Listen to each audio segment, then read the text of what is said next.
Bună, dragii mei, bine ați venit, bine ați revenit. Sunt Meme și ca de fiecare dată înainte de a începe, vă reamintesc cât de minunați și de puternici sunteți. Astăzi vin alături de voi pentru a vedea ce ne spune energia în zilele ce urmează și vă rog foarte mult să luați de aici informațiile cu care rezonați. De asemenea, luați aminte, vă rog, că pe acest canal puteți auzi informații care pentru voi sunt sensibile, vă par extrem de complexe. Asta nu înseamnă că ceea ce transmit aici nu există. În cazul în care aveți îndoieli, putem comunica în secțiunea de comentarii despre asta sau puteți cerceta voi singuri să vedeți ce se întâmplă, dacă informația este corectă sau să începeți să căutați așa firul poveștii, pentru că nu sunt aici pentru ca cineva să mă creadă, sunt aici pentru a livra niște informații care pentru voi să deschidă o cale către ascensiune, către luminarea minții, către evoluție. Să vedem ce ne spune energia. Oh, ce interesant! Miss Annie, Lady Wine Shot. Alcoolul te pune într-o frecvență în care ești foarte sensibil la posedare, adică la frecvențe care sunt în permanență în câmpul de energie la care suntem toți conectați. Atunci când bei mai multe pahare de alcool, dintr-o dată te conectezi singur prin propria ta decizie la acele frecvențe și ești mai ușor de manipulat. Sigur că hrănești sistemul, pentru că întreg sistemul este hrănit de noi, conștient sau inconștient, prin acțiunile noastre sau prin inconștiența noastră. La nivel pur uman, este o zi în care poți avea curaj, poți avea dreptate în anumite privințe care sunt de interes pentru tine.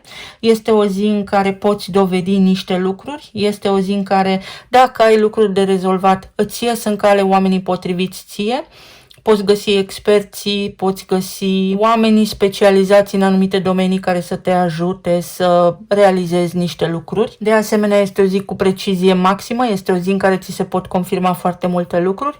Atenție la complexul de superioritate al tău sau al cuiva cu care tu poți interacționa astăzi. Încearcă să eviți acele lucruri pentru că ai capacitatea și competența să navighezi foarte ușor prin aceste situații care ar putea apărea. Pot fi și mici discuții cu oameni care încearcă să dovedească că au dreptate, dar știți că avem o vorbă și o voi spune fix pe șleau, și anume, cineva nu este destul de încuiat la minte așa până nu e și fudul. Nu vreau să jignesc pe nimeni, nu sunt aici ca să judec. Singurătate, reținere și detașare. Ai vreo provocare, nu da energie, nu hrăni oamenii cu care intri în conflict, nu hrăni situațiile cu care te confrunți, ci din contră detașează-te de acele situații, retrage-te pentru ca acele situații să dispară magic din viața ta. Ce înseamnă asta? Înseamnă că ieși de pe acea frecvență care te supără și care te stresează și că poți vedea prin ochiul minții situația mai clar, mai coerent, dacă ești mai detașat. Poate fi și o situație în care cineva vrea să te învețe, minte o lecție, nu-ți vorbește, te tratează prin tăcere, pot fi mici tensiuni, o stare ușoară de disconfort sau retrage-te, ia-ți timp, gândește-te singur la niște lucruri în ceea ce privește locul de muncă, poate șeful, poate pe cineva care în raport cu tine este superior sau se comportă ca și când ți-ar fi superior, cineva care nu îți dă un drept la replică, sau poate fi o conștientizare a unei relații unde tu nu prea ai avut niciun cuvânt de spus, nu ai fost respectat pentru că până acum te-ai sacrificat sau ai fost în mentalitate de victimă, într-o vibrație joasă, pentru că persoana respectivă a știut exact ce butoane să-ți apese. Și tinerețea, energie mutabilă, situații care se pot schimba, situații peste care poți trece extrem de ușor. Este nevoie doar să ai curaj, să fii puțin rebel, să respingi anumite lucruri care îți displac, nu doar pentru că nu te avantajează, ci pentru că sunt nedrepte. Dacă sunt nedrepte, lucrează energia prin tine și poți evada din acele situații care te încătușează, metaforic vorbind. Și acceptare. Cu cât te detașezi mai repede, cu atât mai bine. Poate fi vorba și despre faptul că cineva acceptă că ai dreptate, cineva îți dă dreptate sau cineva pur și simplu te urmează sau urmează un contract. Se ține de cuvânt. Interpretarea ta este corectă. Atenție de asemenea că s-ar putea să blochezi niște informații extrem de relevante pentru tine, să nu vrei să înveți lucruri noi, să nu vrei să asculți nimic din ceea ce ceilalți spun, iar această atitudine este una extrem de periculoasă, pentru că atunci când crezi că le știi pe toate, de fapt nu știi nimic și te blochezi singur. Să vedem, la nivel de relații, s-a întors singură, plan material și emoțional.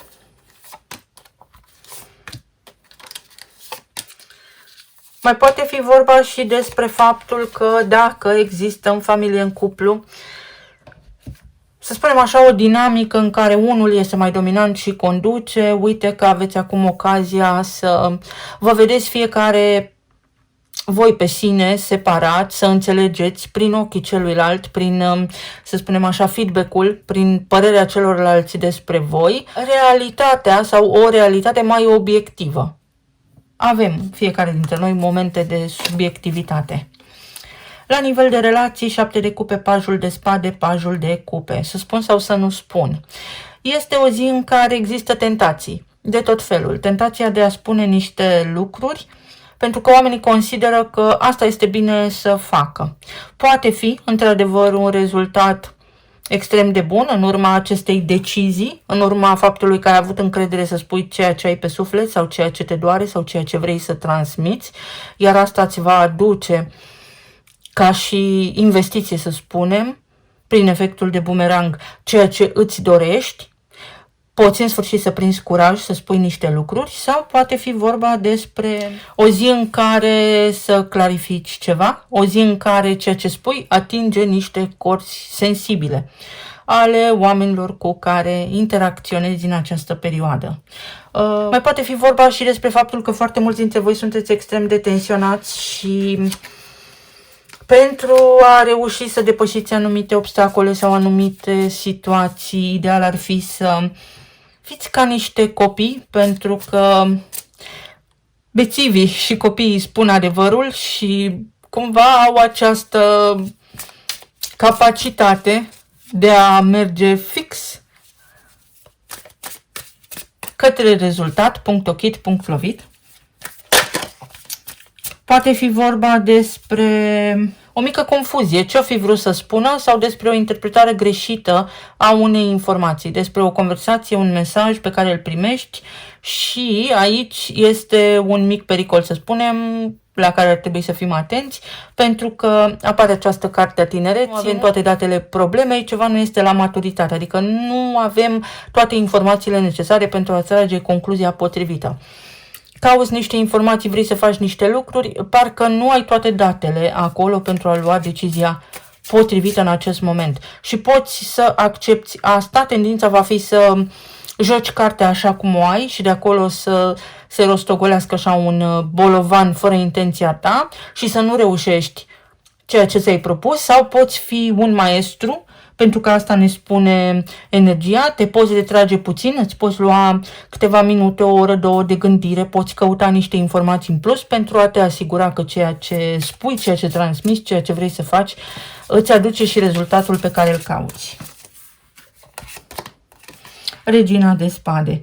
Prin energie feminină, dar prin echilibru, prin coerență, prin gândire și simțire deopotrivă, sunt zile, este o perioadă în care discuțiile se pot clarifica, gândurile se pot clarifica. S-ar putea să fie o lipsă de luciditate aici, de discernământ, să fie așa ca o joacă de copii sau să fie nevoie să vă ocupați de copii în perioada următoare, dar mai ales dacă nu au ajuns la vârsta majoratului, sau poate fi vorba despre mai ales unde au existat căsnicii și ați ajuns la divorț, chestiuni care implică tutelă, chestiuni care implică program de vizitare, chestiuni care implică fel și fel de lucruri din viața copiilor voștri, unde necesar ar fi un punct de vedere solid, să faceți ceea ce este bine pentru toată lumea, dar mai ales pentru siguranța copiilor. pentru echilibrul și stabilitatea acestora și al vostru. Uite, cu vorbă bună putem colabora. O zi pentru parteneriate, dar fără dubii. Dacă ți-a rămas un semn de întrebare, întreabă. Direct, clar, scurt și la obiect. Pentru că acea confuzie și acea neclaritate naște monștri, în sensul în care îți imaginezi niște lucruri, îți poți imagina niște lucruri care nu sunt reale. Este doar proiecția ta despre respectiva situație. Sau dacă ai senzația că cineva are dubii în ceea ce te privește, clarifică-le și atunci toată lumea va fi fericită.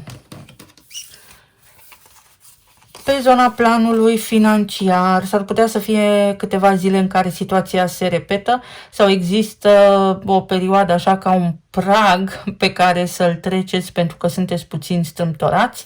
Este o perioadă.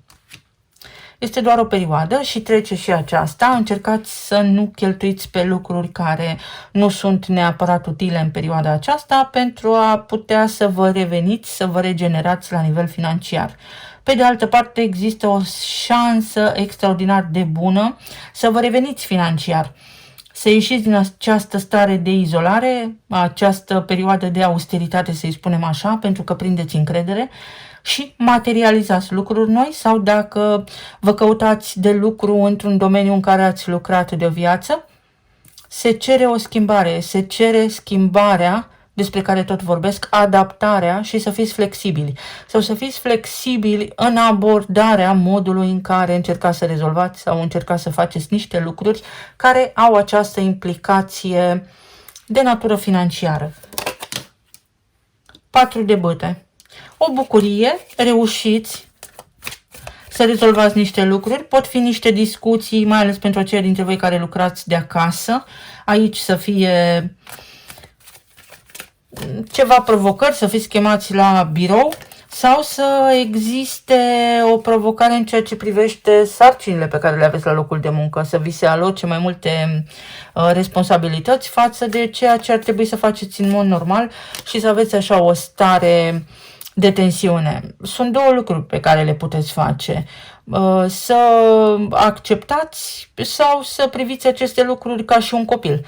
Copiii nu prea fac ce le spun părinții pentru că nu pot. Ori îl luați pe nu în brațe și treceți așa ziua până când reglați situația și clarificați fișa postului, ori acceptați situația. Dar lucrurile sunt temporare.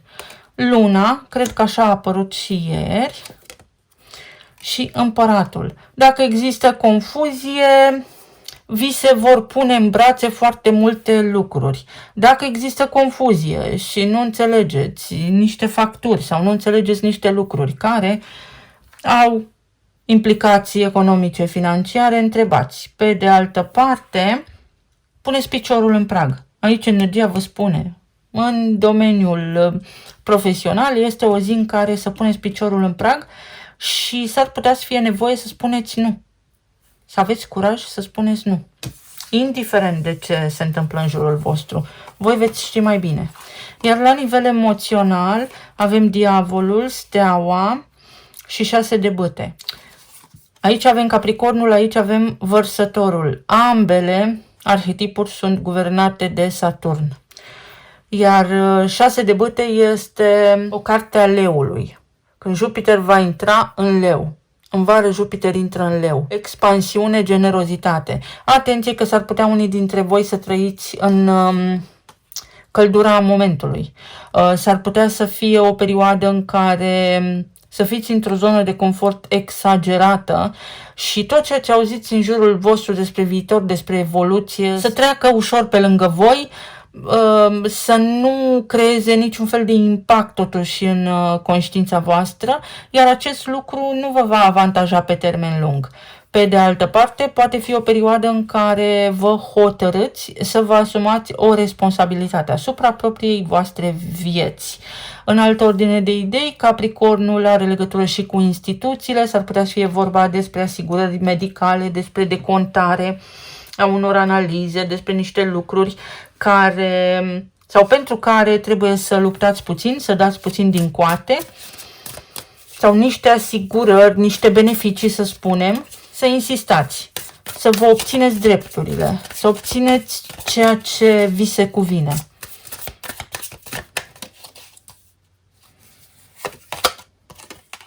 Zece de bâte. Pentru că încercarea voastră duce către ceva. Pentru că, deși ați depus mult efort sau poate va trebui să depuneți un mic efort, reușiți. 2 de bâte. 6 de spade. Planificând. Sunt două cărți care ne-au apărut la început de săptămână, pentru că aceste zile sunt extrem de importante înainte de intrarea lui Saturn în Berbec, pentru că se deschide o nouă traiectorie pentru fiecare dintre voi, pentru unii dintre voi o oportunitate să vă vindecați, o oportunitate să vă simțiți mai bine, o oportunitate să deveniți cumva invizibil pentru frecvențele care poate v-au ținut de-a lungul timpului în boală. Asta poate însemna orice. Dacă v-ați stresat că nu aveați un loc de muncă, uite că vă găsiți. Dacă v-ați stresat că, nu știu, al vostru copil făcea ceva anume, uite că se cumințește. Chestii de genul acesta. Iar pentru alții dintre voi poate fi o rupere. O rupere de ceva vechi. A venit timpul să vă rupeți de ceva vechi. De niște obiceiuri, pe de-o parte, de un mod de a gândi, de lucruri toxice.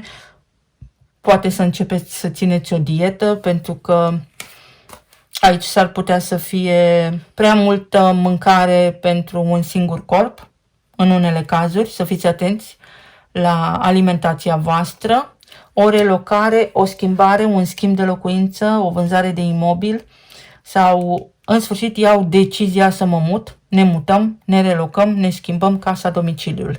Talismanele.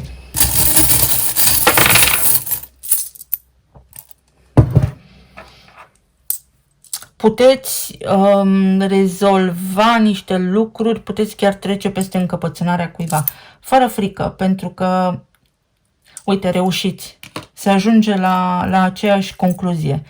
Aveți până la urmă aceeași părere cu cineva. Puteți rezolva inclusiv niște lucruri care implică taxe, noutate, ceva ce vreți să faceți, schimbări în afacere, doar că este important să aveți grijă și să vă întrebați dacă merită sau nu. Pentru alții dintre voi, viitorul sună bine, puteți avea un noroc deosebit la nivel financiar, puteți face anumite lucruri, acum nu vă gândiți, acum nu înțelegeți, dar aveți o capacitate imensă de a vă schimba viața. Aici avem din nou Împăratul.